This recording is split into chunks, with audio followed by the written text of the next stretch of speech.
Parlant d'Alexandre Fréchette, il est au bout du fil ce matin. On va lui demander ses premières réactions sur l'élection.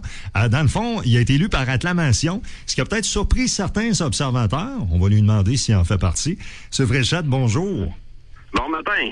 Surpris ou pas, finalement, de ne pas avoir eu d'opposition à la présidence des Métallos?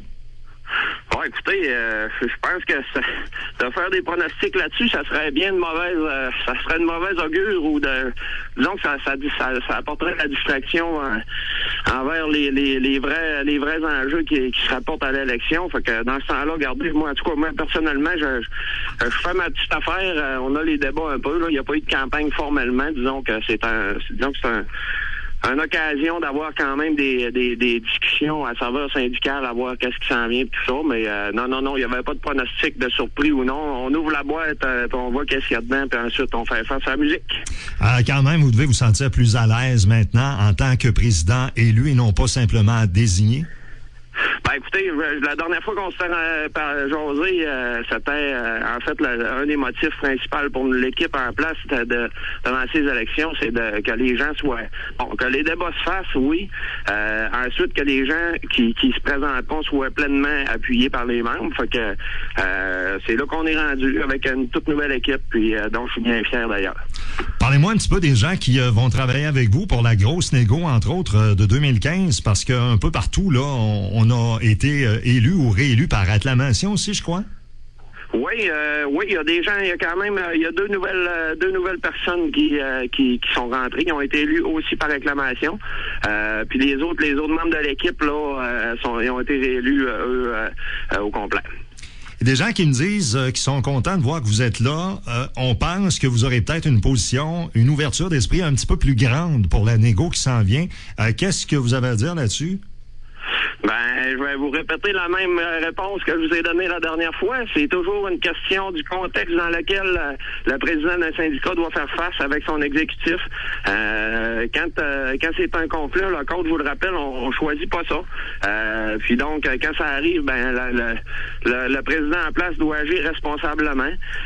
Tout comme quand on change de contexte où on doit rebâtir des relations de travail avec la compagnie, ce que Hugues Villeneuve a eu à faire, ce que j'ai participé avec lui. Donc là, on va aller dans d'autres phases. Il y a pas une question, c'est pas une question d'ouverture, de fermeture d'esprit, là. C'est ce travail-là, on représente 700 pères de famille et mères de famille. Ça fait comme je vous le disais, là, tu sais, le petit trip là, personnel de conviction, de façon de s'exprimer, là, on met ça de côté dans notre petite poche, puis on travaille pour le bien-être, pour l'avancement des conditions de travail de nos membres. Vous nous disiez lors de notre rencontre précédente, la compagnie avait déjà tendu une perche jusqu'à un certain point pour commencer à discuter. Est-ce que vous avez envie de faire de ça là, votre priorité maintenant que vous êtes officiellement président du syndicat? Ah, écoutez, c'était déjà une priorité. Comme on s'était dit, là, j'avais pleine légitimité par intérim comme en étant vice-président. Cependant, on voulait aller chercher vraiment l'appui. Mais c'était déjà à l'époque une priorité. On a continué à travailler là-dessus tout le long, disons même du moment du déclenchement des élections et tout. Là, présentement, je sais qu'on a eu des discussions avec aussi la compagnie à savoir quand les dates on pourrait commencer, ce qui est pas encore déterminé à l'heure où on se parle, parce qu'il y avait pas seulement nous autres en élection. Il y avait aussi le syndicat d'Arvida, une partie de ses officiers en élection, puis c'est Énergie électrique Nord aussi qui est en élection. Fait que je pense que ça va être déterminant là, dépendamment des dates. Puis dans le fond, c'est pour commencer des discussions avec des gens qui seront capables de la finir.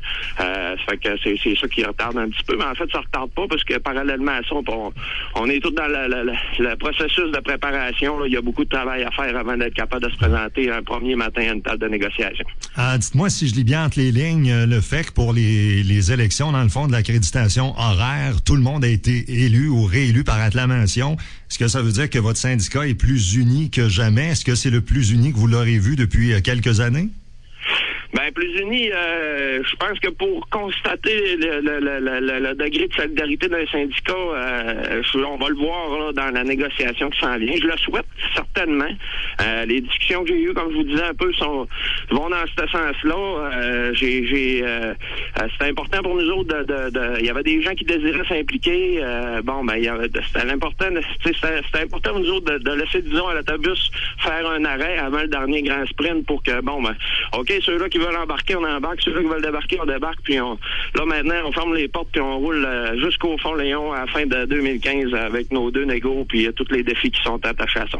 Bon mandat, M. Fréchette. Merci d'avoir pris le temps de nous en parler ce matin.